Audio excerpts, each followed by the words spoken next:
So today's video is going to be a fun one, and it's because we're talking about the things that make our characters characters. The makeup and appliances. Now, I know a lot of you are like, why are we talking about this now?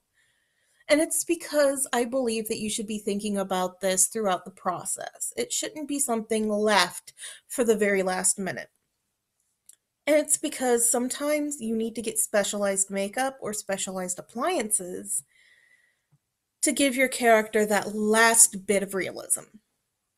Now, when it comes down to makeup, there are two kinds.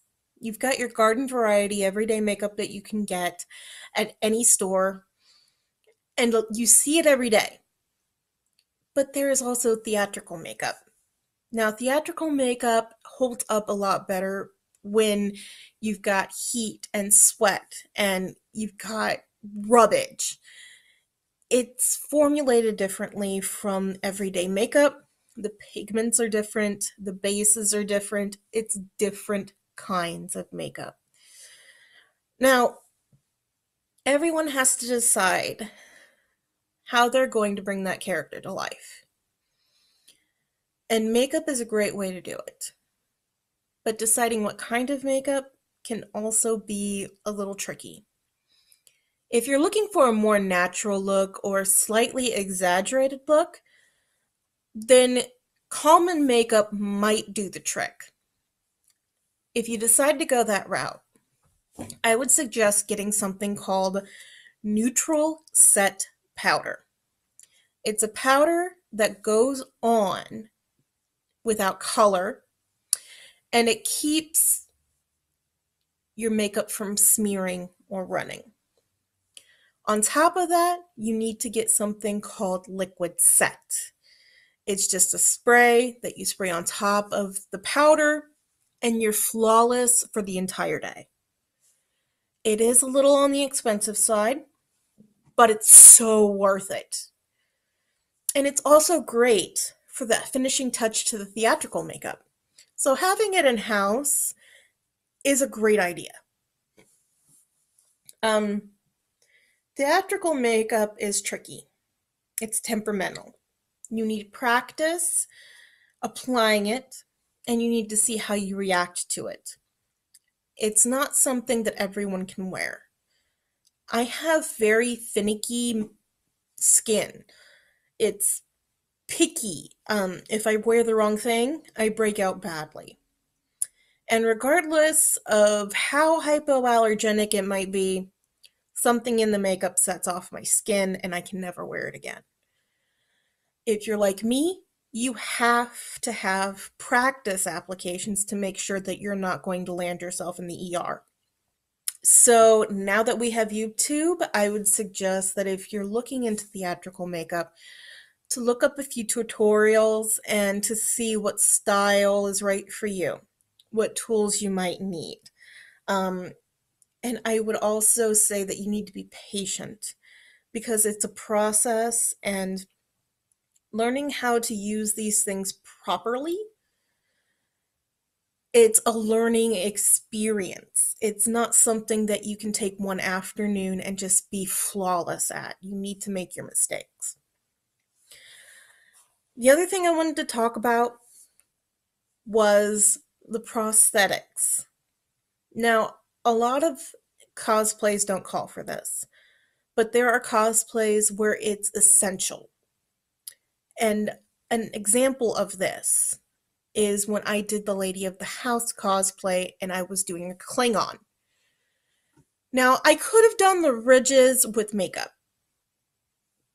That being said, it would have taken a lot of time, a lot of effort to create flat ridges that looked three-dimensional. Not only that, you're risking smearing and you're risking it not looking quite right. So getting an appliance and learning how to tack it down and learning how to make it look natural is also a learning experience. So you need to give yourself time and you need to practice what you need to do to make it look as good as you want it to. Um, Another example of why you need to practice these things and have dry runs where you're wearing your appliances for hours is something that happened to me this past year. I was doing the Misha cosplay, and of course Misha has the beautiful pointed ears. Now I cheaped out and I got some really cheap elf ear points that sat on the top of the earlobe, and I tacked it down with some spirit gum, and I blended it with some liquid latex. First day was fine. The second day was bad. My ears started to swell because they were rubbing. The appliances were rubbing the cartilage of my ear, and it was swelling up and literally pushing the prosthetic off of my ear.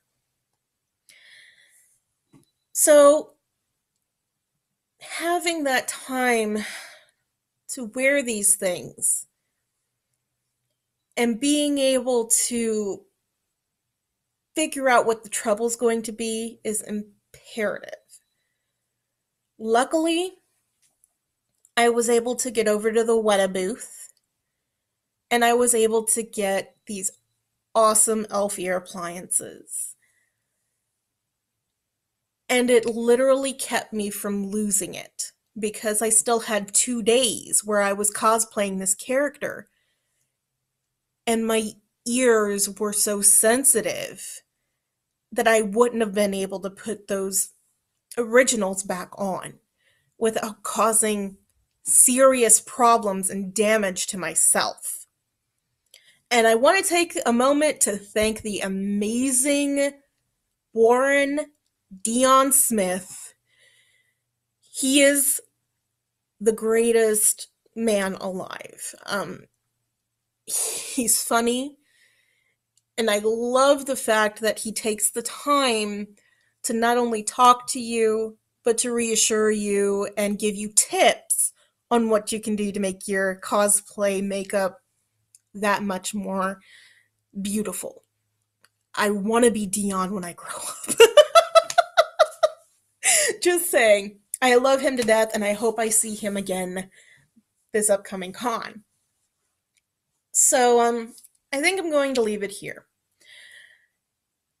And I'm really looking forward to starting the build for my next cosplay, and I'm going to be sharing it with you guys. I'm going to be doing the Captain Killy from Star Trek Discovery, complete with a tongue on a stick. You heard that right. I'm going to have a tongue on a stick. Yeah, and I will be sharing this process with you as much as I possibly can.